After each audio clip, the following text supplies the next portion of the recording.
Preface.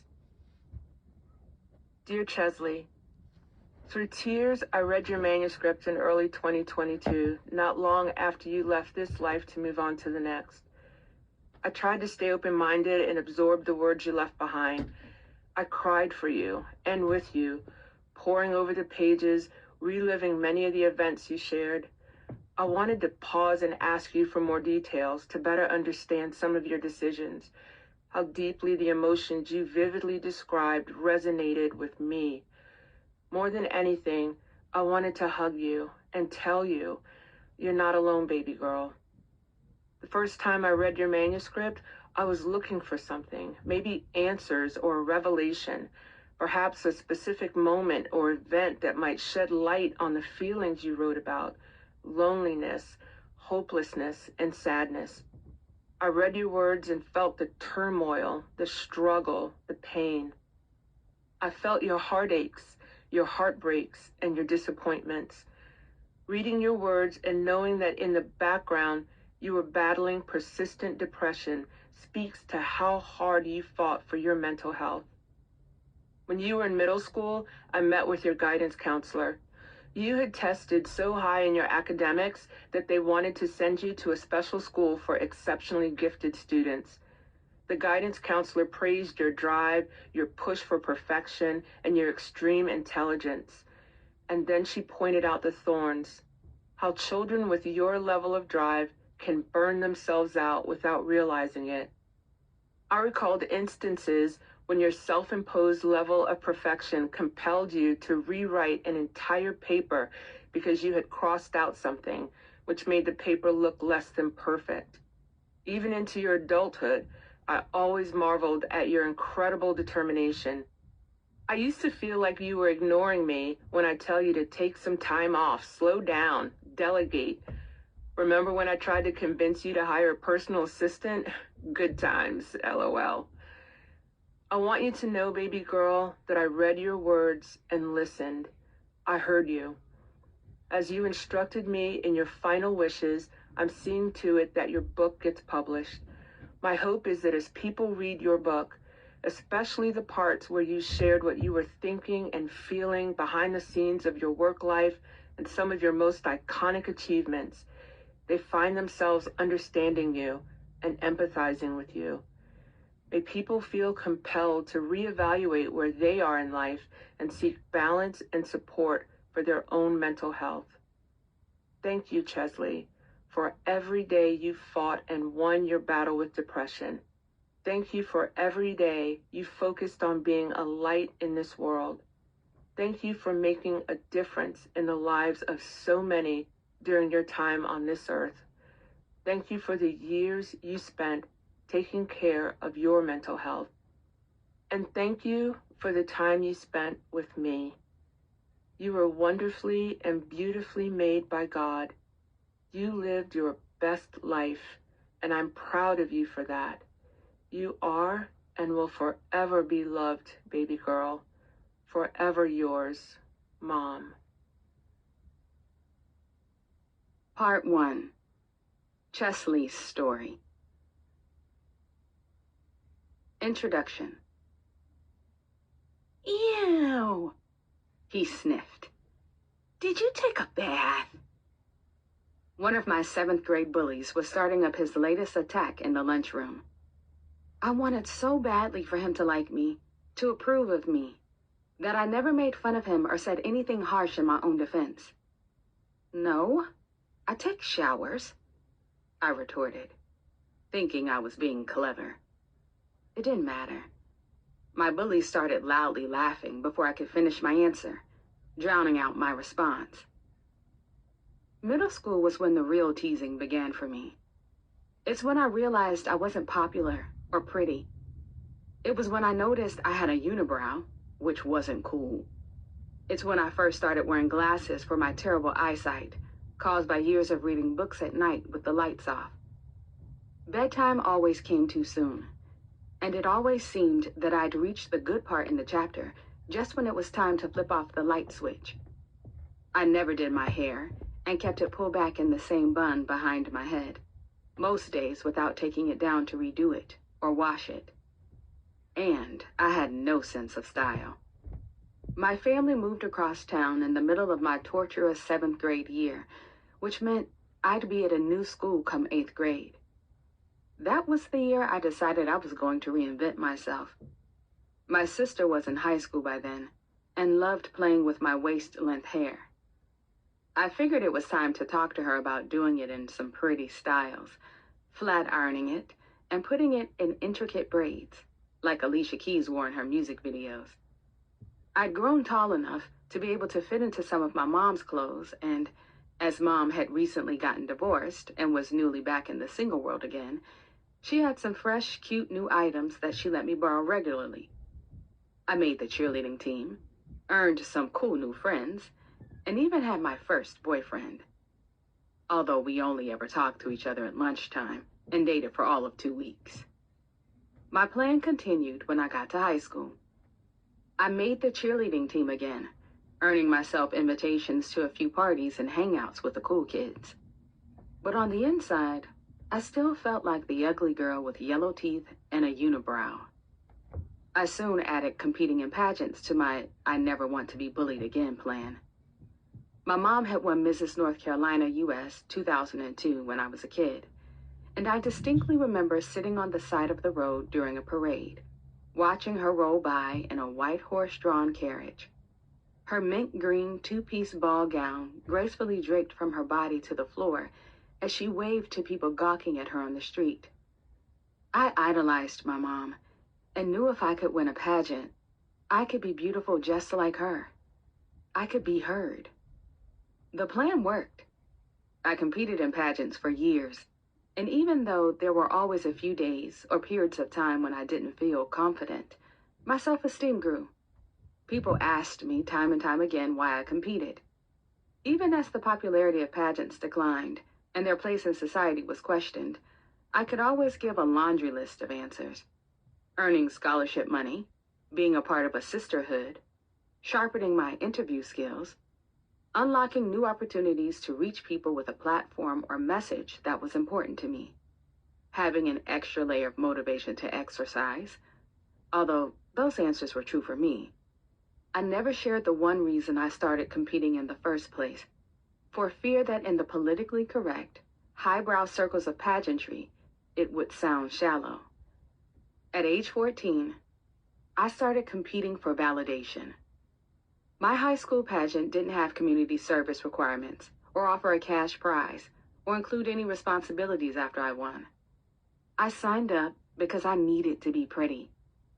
I wanted some way to measure that I was worthy, whether that was having boys ask for my phone number, growing my hair as long as possible, or winning a pageant title.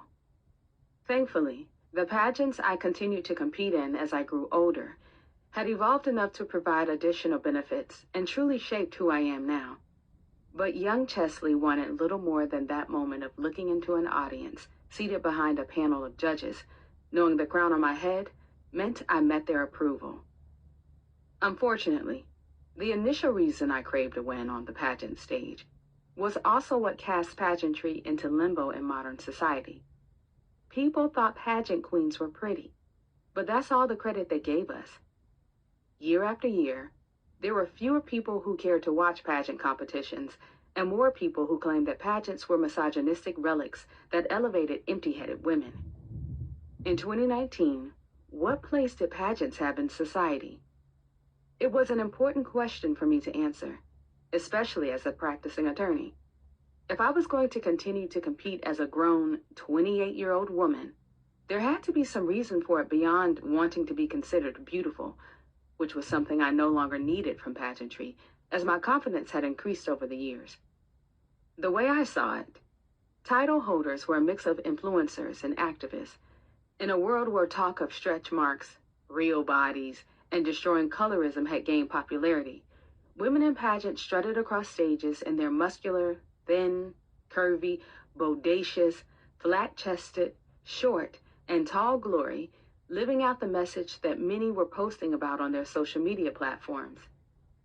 Pageant title holders spoke before legislatures across the country and at the United Nations, galvanized their communities behind important causes, and used international costume competitions to spread messages like Stop Asian Hate, Pray for Myanmar, and No More Hate, Violence, Rejection, and Discrimination.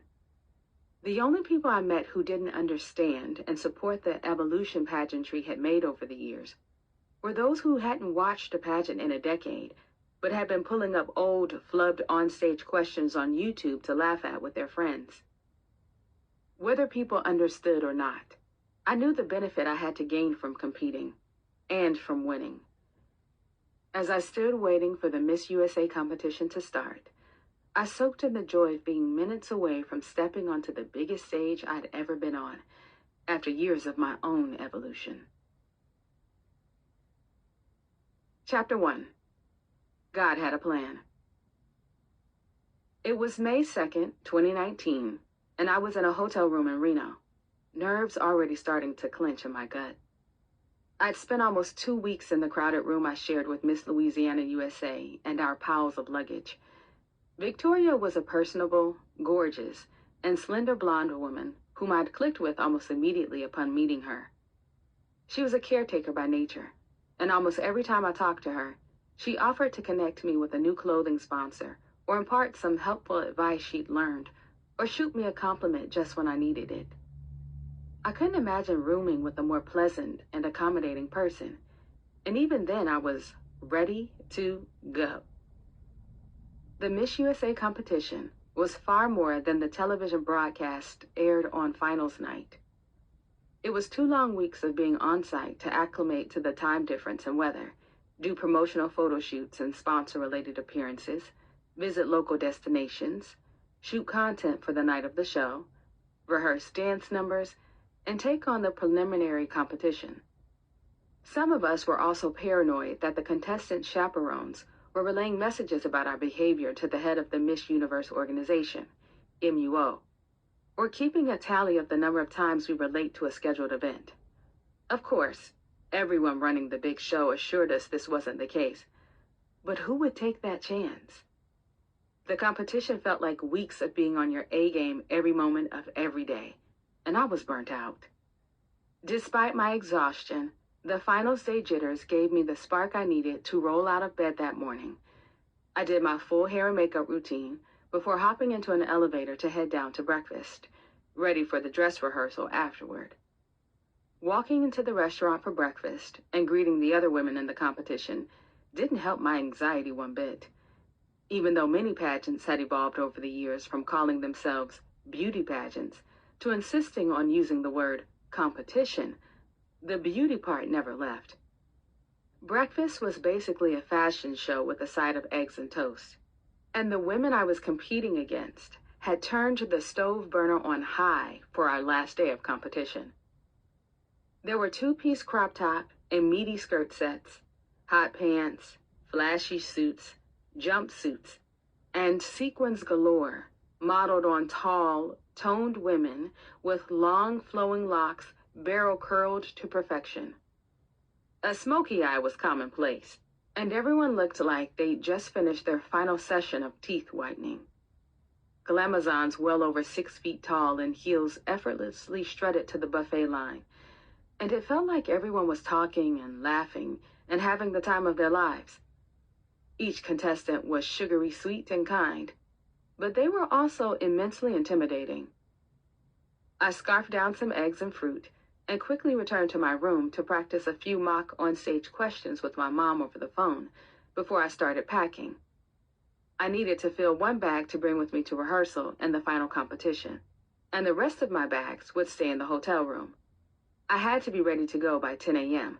because after I left the room that morning, I wouldn't be back until after the competition. Or hopefully, if I won, I wouldn't be back at all.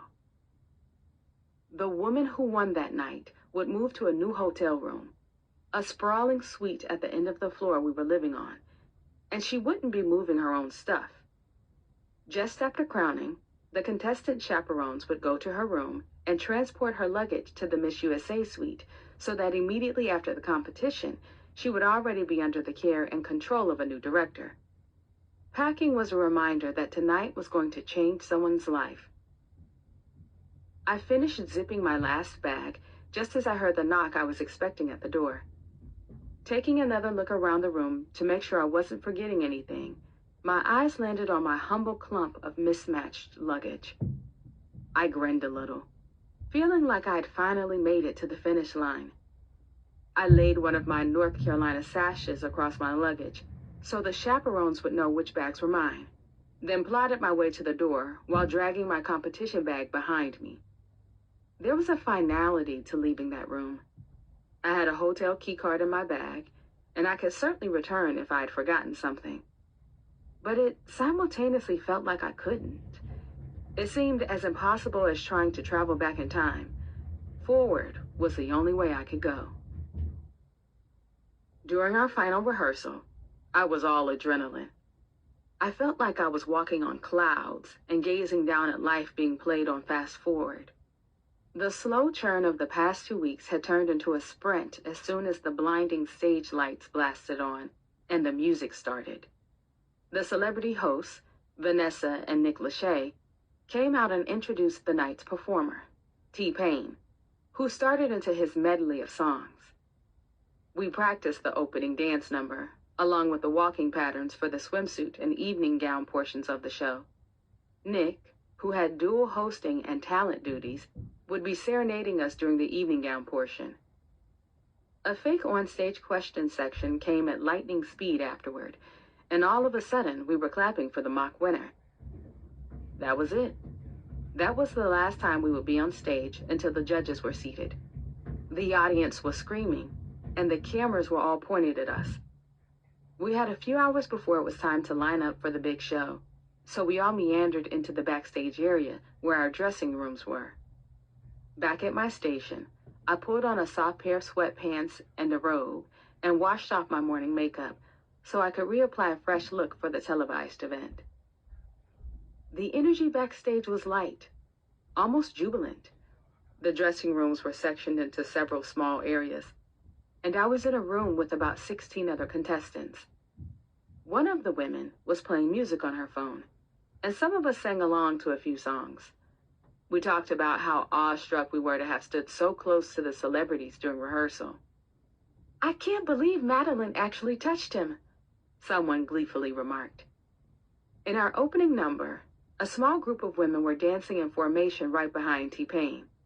Near the end of the dance section, Miss Mississippi USA was supposed to walk forward out of the formation and lean her arm on T-Pain's shoulder. It was like winning the choreography lottery. We laughed and talked about how Miss Oklahoma USA, Triana, was in either the front or in another visible spot in every single dance number we had at the beginning of the show. And deservedly so. She was stunning and danced beautifully. I'd never seen her miss a pose. I really liked Triana and thought there was a good chance she'd be a front runner. I also thought Miss California USA and Miss Massachusetts USA were shoo-ins for the first cut. Erica had won the California title on her first try, not an easy feat for one of the largest and most competitive pageants in the country.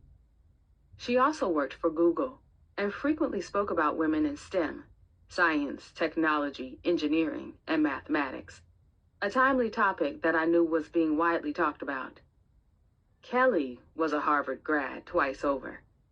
She'd earned her undergraduate degree and Master of Business Administration, MBA, and was doing executive coaching when she won the Massachusetts title. Also, both women were drop-dead gorgeous. The stiff competition didn't end with them. The brilliant, talented, high-achieving women I was up against had started businesses and modeled all over the country. They'd raised tens of thousands of dollars for nonprofits and performed at Carnegie Hall.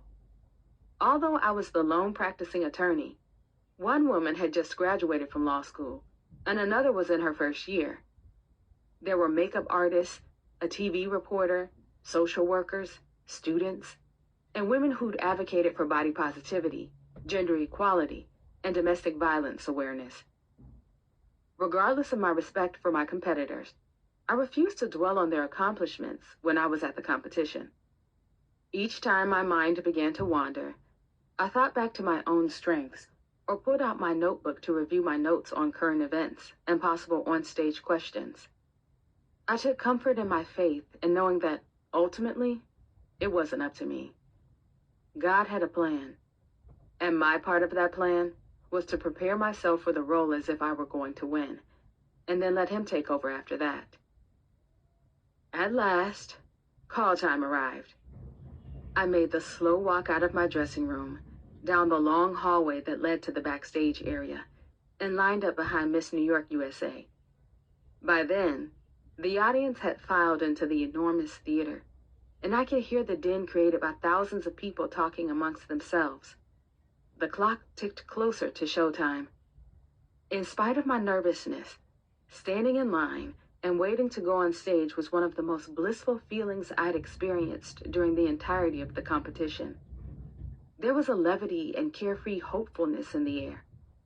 Maybe it was the adrenaline pumping, or the relief that the moment had finally come. But just before the show started was when winning felt the most possible. The work was done. I'd sweated, stressed, and toiled for years on end, and all that was left was being present while it all unfolded. My moment of bliss ended abruptly. Reality hit when I glanced over and saw one of the choreographers staring at a half sheet of paper she held in front of her.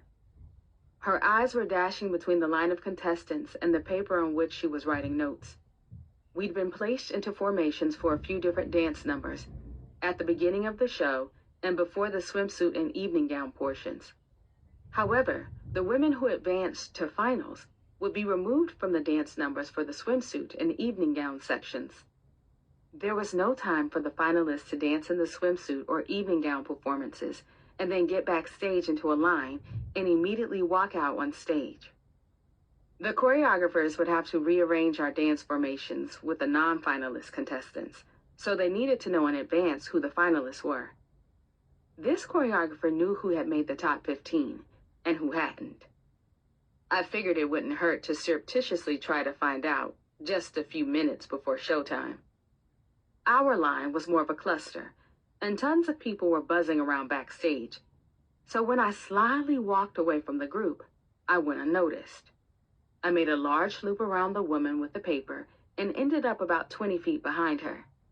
I figured I could nonchalantly walk past her and glance at the paper on my way back to my spot.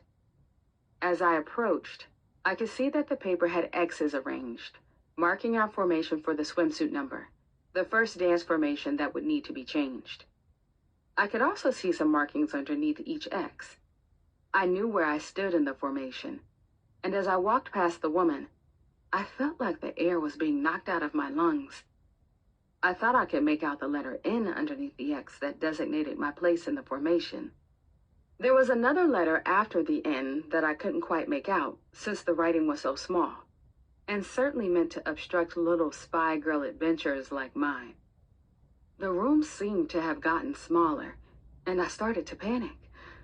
Oh my God, oh my God, oh my God, oh my God, oh my God, oh my God, did I not make finals? I tried to convince myself that I hadn't just seen NC on the paper. If I was still in the dance, there was no way I'd made finals. But maybe it was actually NJ or NY. No, that wouldn't make sense. The letters didn't even look the same. Maybe that wasn't the new formation. Maybe they hadn't changed it yet. In the midst of my self-inflicted freak-out session, I heard shouting close to the stage entrance. I looked over to see the production team waving my line onto the stage. Ready or not, it was time to take our places. I marched out with 50 other women to bright, flashing stage lights, more cameras than I could count, and a screaming audience while I slowly shook off my quiet hysteria and took my place at the front of the stage. Chapter 2. Anything could happen. Even though anxiety lingered in the back of my mind, I stood in my spot on the stage, smiling and searching the audience for my mom and stepdad as T-Pain walked up. The formation I was in for the opening number was front and center. The only person in front of our little group of about 10 contestants was T-Pain himself. He took his place as the lights began to lower, and I mentally said a prayer. Your plan, God. Your plan. The opening video package began to play on the 2 giant screens in the house of the theater, and the audience went crazy. The music started, and the competition began. The bright and flashy opening number finished with hosts Vanessa and Nick standing center stage and all 51 contestants scattered on stage behind them. They ran through their brief opening dialogue before getting to the moment I'd been thinking about all day, the top 15 announcement. I was barely balancing on my own 2 feet when they called the first state, Florida. She'd been on many pageant prediction lists, so I wasn't surprised. I had sat next to her a few times during rehearsal and liked her cool, laid-back persona. Next up, New Mexico, another favorite. Arkansas was third, a first-year law student and sure to be competitive if she advanced to the onstage question round. Ohio, then Oklahoma, Iowa came next, and Minnesota followed. I was startled to hear the host announce that we would be moving to a commercial break. I looked over at the 2 lines of finalists and counted. 7 already. They were almost halfway finished, and I hadn't been called yet. I started to sweat. I began thinking about all the people at home who were watching and supporting me. People from my law firm, friends from law school and undergrad, my dad, sister, and 4 little brothers. Oh God, please let me make it. The commercial break ended, and we were back on deck. The stage was set up like a typical rectangle, but a wide runway split the middle and jutted out about 20 feet into the audience. All of the women who had not yet been called as finalists were standing on the back part of the stage on either side of the runway, and 2 cameramen were on stage with us. They flanked the runway, filming close-ups and reactions of each finalist who was announced. The other contestants and I had a vague idea of who would be called next because a cameraman would be standing close by, ready to zoom in on your face while you celebrated hearing your state called as you walked forward to join the other finalists. Vanessa and Nick were about to call the 8th finalist, and a cameraman was hovering near me, his lens trained directly on my face. A wave of relief washed over me, and I flashed my best smile toward the camera. Nick began, "The next woman to make it to the top 15 is District of Columbia." Miss DC, Cordelia, was standing in the row directly behind me, and I watched as, cameraman in tow, she walked to the front of the stage to join the group of finalists. I was happy for the 8 women who had heard this spectacular news, but I was also dreading not making the cut. Each woman the host called brought me 1 step closer to that fear being realized. The 9th finalist I couldn't help but celebrate. It was my lovely roommate, Victoria, from Louisiana. She and I had the same state directors, so we'd spent a lot of time talking with each other, going to a few appearances together, and bonding before we arrived at the competition. I remember looking at her one day and saying, "I hope I end up in the top 2, holding hands with you." "Me too," she said excitedly. I found comfort in knowing that even if I didn't make it, at least Victoria was keeping her side of our final 2 bargain. Nick was about to announce the 10th finalist. The suspenseful music began to play. Still in the competition is North Carolina. I could have lain down on the floor and cried. I took my place in line with the other finalists, barely able to stand still, exploding with jittery joy while the remaining 5 finalists' announcements zipped by.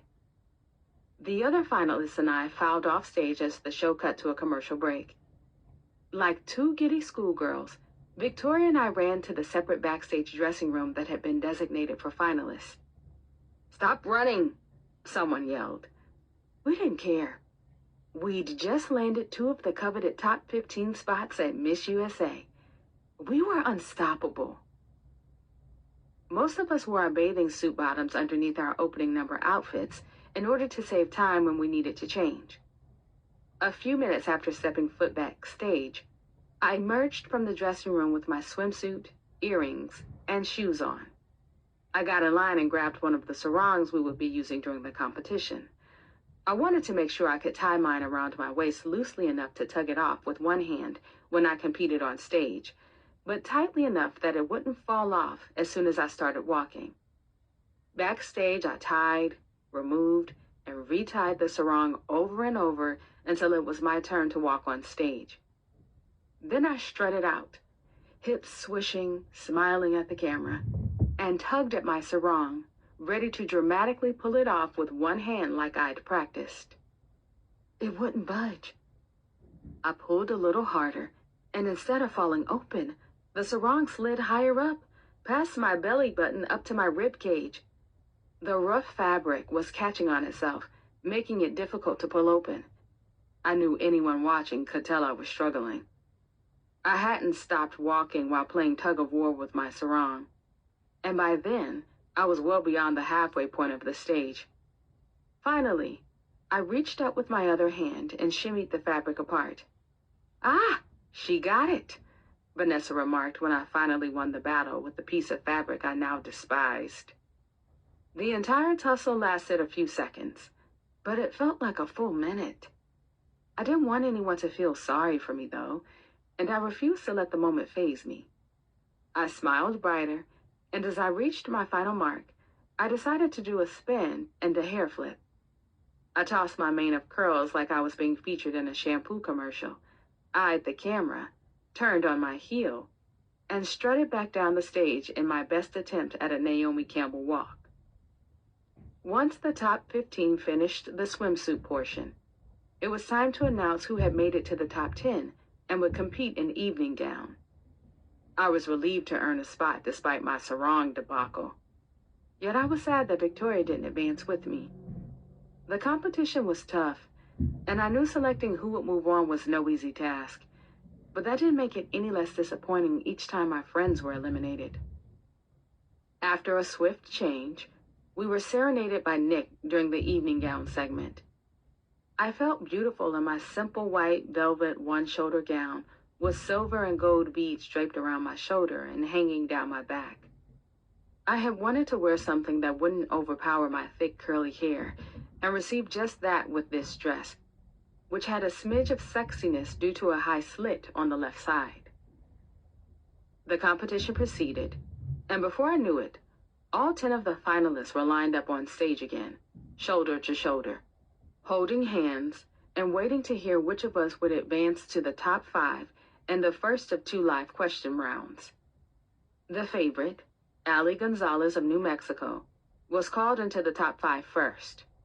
She looked every bit like a national contender, gracefully moving to the front of the stage in an eye-catching yellow ball gown with a slit that showed off her long, slender legs. I'd prepared myself for getting called 4th, or last, since I was consistently being called into each round late in the game. So my mouth hung open for a second, and my feet wouldn't move after I was the next one called in the top 5. The top 5 at Miss USA. I looked out into the audience and saw one of the production team members waving me forward. Nevada, Oklahoma, and Arkansas rounded out the final 5. I'd been practicing the onstage question portion of the competition every day for months. The difficulty in the onstage question is not just answering a tough question live in front of thousands of people in an auditorium and millions watching at home. It's in delivering a compelling, logical answer with a 30-second time limit. One of my fears was reaching the time limit and hearing the ding noise that is supposed to be a pleasant reminder that your time is up, but feels more like someone is telling you to shut the hell up. I'd overcompensated and practiced so much that I regularly finished my mock on-stage questions in 28 seconds without even having to look at a clock. Another common fear is flubbing the on-stage question and creating a negative viral moment. Several years before I competed in Miss USA, a Miss Teen USA contestant famously gave a garbled answer and afterward was bullied so harshly that she said she contemplated suicide. Many forget that she was only 18 years old when she answered that question, volleyed by a panel of celebrity judges into a mic in front of an audience of thousands, on a live television program broadcast to millions of viewers. People clam up and get nervous merely meeting a celebrity, let alone being surrounded by them while one of them asks you a question. I've seen adults forget their own names on live television when being interviewed by their local news station. I told myself to let go of my nervousness and overthinking and focus on being in the moment on stage. Just listen to the question, Cheslie. Allie walked to the mic first and drew lively applause while talking about the importance of the 2020 presidential election candidates addressing immigration. She strode back to her spot in line, smiling and projecting a deserved confidence. North Carolina, come on down. I threw my shoulders back and told myself I was ready. Days before the competition, all 51 contestants had written questions for the top 5 finalists. 5 non-finalists were selected to read their questions live on the night of the television broadcast. The woman chosen to ask me the question she'd written was Miss Massachusetts USA, the double Harvard grad. There I stood, across from one of the sharpest women in the competition. I knew she'd have a good question. Better yet, I knew I would be ready for it. I shut off the background noise in my brain and listened intently while she read her question from a card. For the past 2 years, the hashtags #MeToo and Time's Up have dominated our conversation. However, some believe it has only deepened the divide between men and women. Have these movements gone too far? I took a moment and thought about what I wanted to say. When my mom and I had practiced on-stage questions that morning, she told me to pause and gather my thoughts before I spoke, which seems obvious, yet is quite scary to do. If someone puts a mic in your face, it feels awkward to stand there silently, even for a single second. But my practice answers were always better when I took the time to pause. I heard Miss Massachusetts' question, and my knee-jerk reaction was, no, of course they haven't. Before I spoke, though, I considered why I believed that. Why not, Cheslie? I thought to myself. Why not? And then it came to me, the true meaning behind the movements. Until we have equality, we haven't done enough. The purpose of #MeToo and #Time's Up was to demonstrate how pervasive sexual harassment was, especially in the workplace, and to do whatever it took to fix it. I was ready to give my response. I don't think these movements have gone too far, I said. What #MeToo and Time's Up are about are making sure that we foster safe and inclusive workplaces in our country. As an attorney, that's exactly what I want to hear, and that's exactly what I want for this country. I think they're good movements. The applause started before I'd even finished my answer. The answer deserved all kinds of qualifiers and except for when examples and additional context. But I had 30 seconds, and I felt strongly about what I said, given the circumstances. After listening to the remaining finalists' answers, I was confident about my chances of moving forward, but knew that anything could happen, given the competition's inherent subjectivity. The commercial break was brief, and the announcement of the top 3 came quickly afterward. The first woman to make it to the top 3 is North Carolina.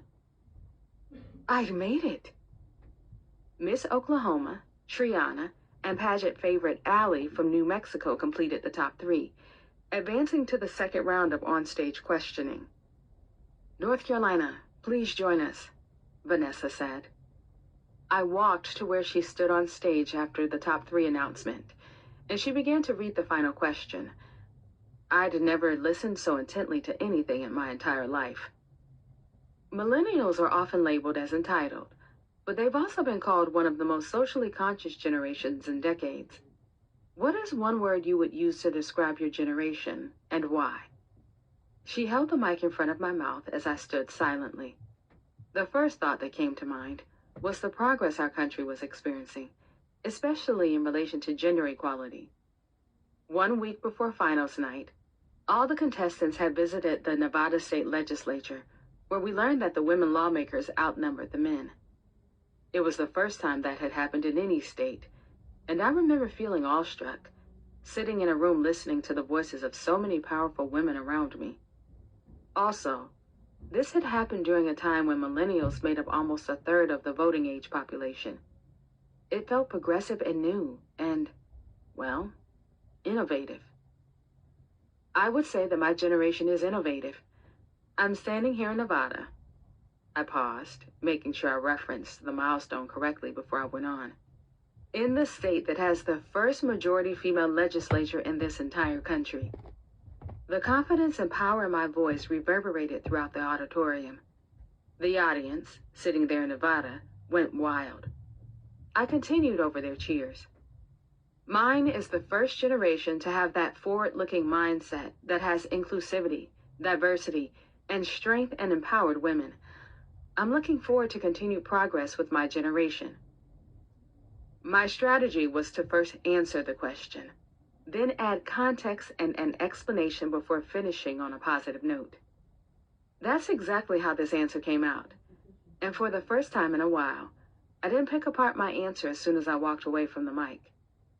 I genuinely felt like it was my best response ever to a question I'd been given on stage during a competition. All that remained after that last question was the final look, when the 3 finalists would have a chance to walk on stage solo.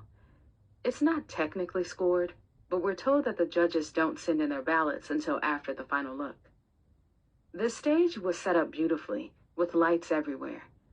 Lights built into the floor, lights on screens hanging in horizontal panes lining the entirety of the back of the stage, and a wide vertical pane of lights that started at the ceiling at the back of the stage and cascaded down to the floor, the base curving into the stage floor itself, like a giant slide connected to the back end of the stage runway. In rehearsal, the final look began with the stage lights off, and when the music started, the large vertical pane and runway would slowly light up, starting at the middle and rolling outward. The transition from black to white looked like curtains opening to reveal blinding sunlight. It was a spectacular moment. Since I had been the first contestant called into the final 3, I took my place on the stage during the commercial break. I stood alone in darkness at the back of the monumental runway, the vertical pane at my back. The questions had been answered. I was happy with how I'd performed. All that was left was one more chance to slowly glide across the stage. The host pulled everyone back from the commercial break and directed the viewers' attention to the stage as the lights started their dance, sliding the darkness away to reveal me standing by myself on the gargantuan stage, while the track for a gentle Dan and Shay ballad began to play. You say you'll be down in 5, the smell of your perfume. I took my first step forward. It's floating down the stairs. You're fixing up your hair like you do. The song continued. The audience noise reached a thunderous peak. I levitated to the end of the runway and eased into a pose, facing the camera in front of me. The beads on my dress that hung from my shoulder and draped down to my hip swayed while I stood there, making me feel even more glamorous than I had when I'd whipped them around in the evening gown portion. I tried my best to hold on to the moment before it passed. I blinked, and suddenly, all 51 of us contestants were back on stage, preparing for Sarah Rose Summers to have her final walk as Miss USA 2018. The other 2 finalists and I were scattered on either side of the runway, on stage with the other contestants. While we waited for another commercial break to end, some of the nearby contestants congratulated me and wished me luck.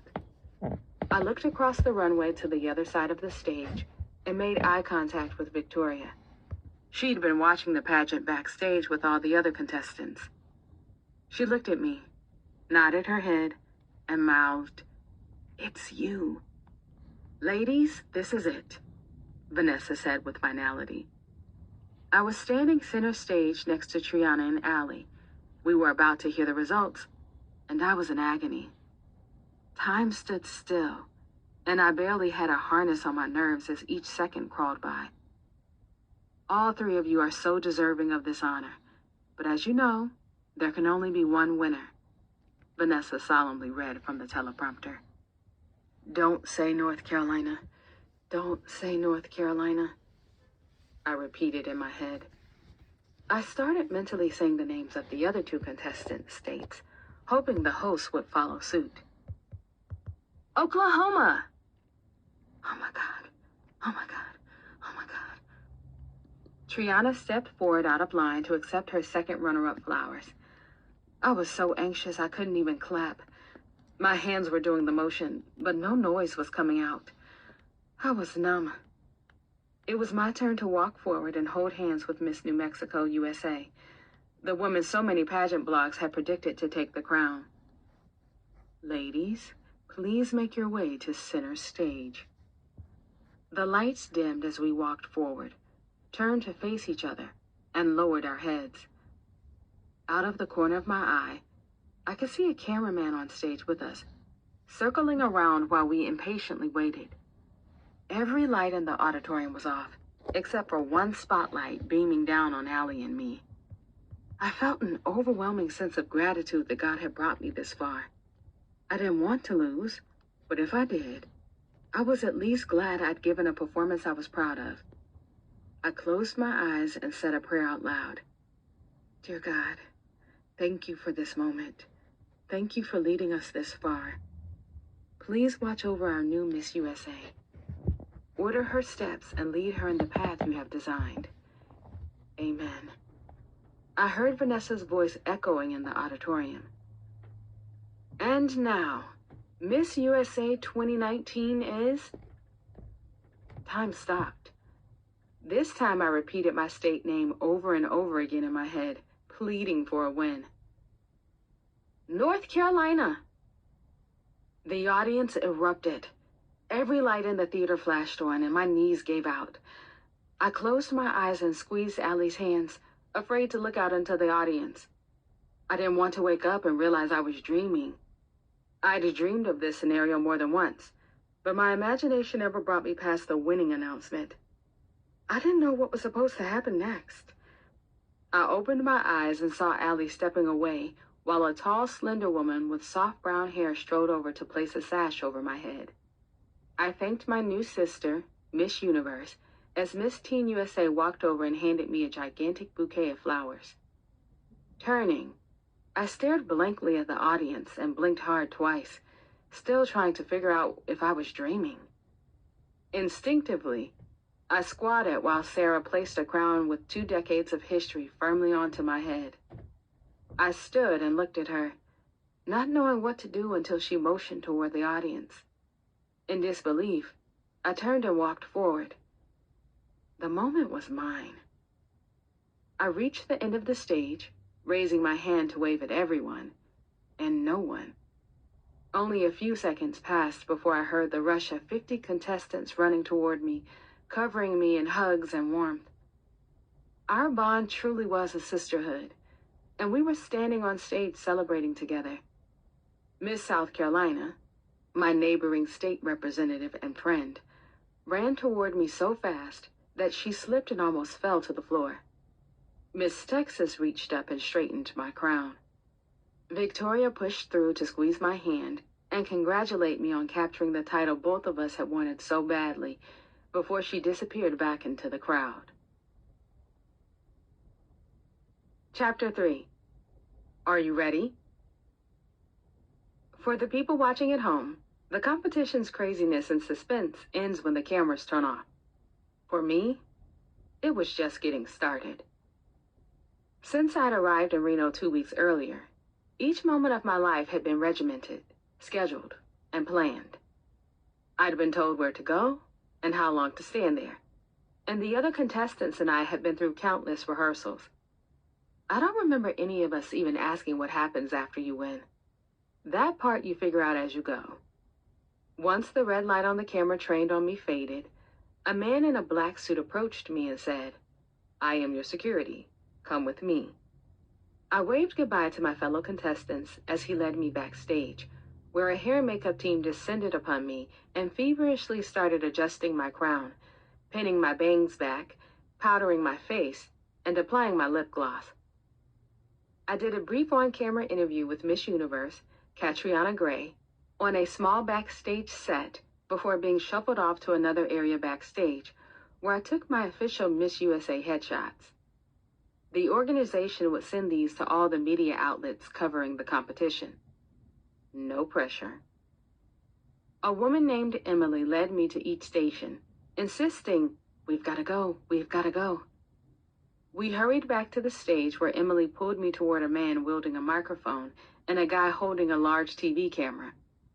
"Hi, we're from Inside Edition. Are you ready?" After a short interview and photos on stage with my family, state pageant directors, pageant sponsors, the judges, the host, and T-Pain, Emily turned to me and told me it was time to head to the press conference. Press conference? I thought. How was this real life? Emily led me, the security team, and the rest of our growing entourage down a set of stairs and out of the theater. Barely 20 minutes into my reign, I'd done 2 interviews and 2 photo shoots, and now was heading into my very own press conference. It was unreal. We walked out of the theater, which was connected to a casino, and through the bottom floor of the host hotel. The same security guard who'd pulled me from the stage ushered me through the mass of people in front of us. Everyone who'd watched the competition, including the contestants, their families and friends, state pageant directors, and pageant fans, lined the walkway. As I passed, they waved, cheered, and screamed, "Congratulations!" A few chanted, "Cheslie, Cheslie, Cheslie." It was a boisterous, joyful indoor parade. We found an escalator and descended to one of the lower levels of the hotel, where the ballrooms were located. Security stood outside while Emily pushed me into a room. It was large and empty and, compared to the noisy celebration I'd just left, eerily quiet. A lone woman stood quietly, hands clasped in front of her. I immediately knew who she was, and as I walked up to her, I wasn't sure if I should introduce myself. Perhaps sensing my hesitance, she smiled and began speaking. "Hello, I'm Paula Shugart, the president of the Miss Universe organization." Paula congratulated me and extended a few additional pleasantries. She explained that she would be introducing me at the press conference and asked if I was ready. "Ready as I'll ever be," I said. We walked to an adjoining room that contained an elevated stage with a huge backdrop. Rows of chairs faced the stage, and a sizable group of journalists were sitting on and standing around the chairs. After Paula introduced me, I stepped onto the stage to answer a volley of questions from the press. The next stop was my final one. Emily, our security detail, and another woman I hadn't yet met led me to an upstairs suite in the hotel. The winner's suite. My suite. I'd asked Emily when I'd be able to see my family, and she told me they'd be waiting for me. Sure enough, we were 20 feet away from the suite, where my directors threw the doors open and my family and friends spilled out. I shrieked and started a round of hugs.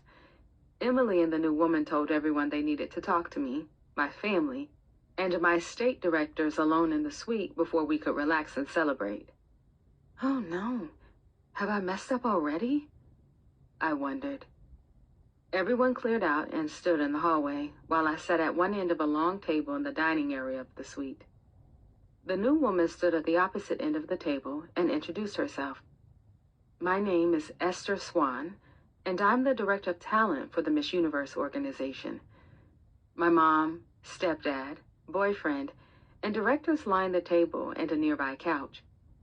We listened as Esther began to talk about my schedule for the next few days. I needed to pack my bags and be ready for a 4:30 a.m. car that would take us to the airport. I would move into my new apartment in Manhattan the next day and spend the weekend doing media training at the office and having fittings with the Miss Universe organization stylist. A stylist? On Monday, I'd begin a media tour, and a hair and makeup team, a team, would meet me each morning to ready me for the week. Esther told me that life was going to be different moving forward. People would want to know me, follow me, contact me. I'm sure your Instagram followers have already blown up. Where is my phone? I asked. I stood up, and Esther laughed and motioned toward the bedroom, where the chaperones had dropped off everything from my previous hotel room and had also retrieved the bag I'd brought to the theater. I went into the room and dug my phone out of one of the bags. Returning to the table while unlocking my phone, I checked the follower count on my personal Instagram page. Sure enough, my followers were nearing the 40,000 mark and counting, more than double what I'd had a few hours before, and a fraction of what I'd have by the end of my reign. I set my phone down and turned my attention back to Esther. She told us to hang out as long as we wanted and order room service if we liked. Then she and Emily left, and my friends who'd been waiting in the hallway entered the room. I browsed through the room service menu and ordered everything that sounded remotely tasty. Soon enough, a server wheeled an entire cart up to the room, with pasta, pizza, a milkshake, and a few other desserts and entrees. Someone turned the television on and flipped to the pageant. We were 2 hours behind the East Coast broadcast, so we got to rewatch the tape-delayed coverage. Everyone relayed their favorite moments and gave me a play-by-play of the thoughts they were having during the competition.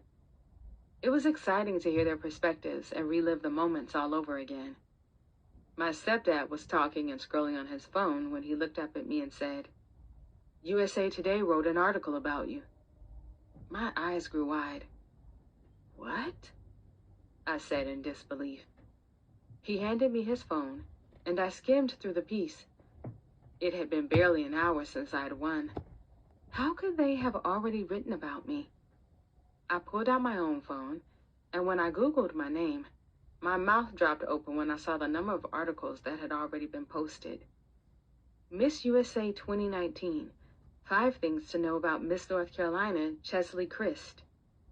Read the Miss USA pageant Q&A segment, which involved politics and the Me Too movement. Miss USA, 5 things you missed during the pageant. They were writing about the number of degrees I had and from which schools I'd earned them. They knew I was licensed to practice law in 2 states. They knew which law firm I worked for and posted about me being the oldest woman ever to win the title. They'd reposted photos and captions from my personal Instagram page and talked about my fashion blog. It was overwhelming for a girl who used to delight in cutting out and saving clippings from any time her name was listed beside my long jump mark. Coverage that was usually buried in the back of the local newspaper's weekly sports roundup. Now I was reading national news outlet articles and their take on my win. One of my favorite news headlines that appeared shortly after my win read, "Miss USA can sue you."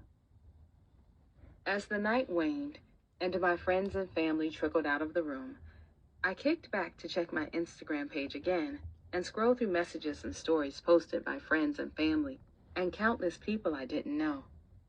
One celebrity asked if I would defend a close friend of hers who had been charged with murder. Others were congratulating me and posting my photo everywhere. That's when I saw some collages that placed my photo alongside those of 2 other title holders that year. Kaylee Garris, who had won Miss Teen USA just a few days prior, and my friend and client, Nia Franklin, who had won Miss America. It dawned on me that all 3 of us winning meant that 3 women of color simultaneously held 3 well-known national pageant titles at the same time. I didn't think that had happened before, and I could barely comprehend its importance at nearly 3 o'clock in the morning. That night, I couldn't have known that I would spend much of my reign talking about the significance of Black women holding numerous prestigious pageant titles in the same year.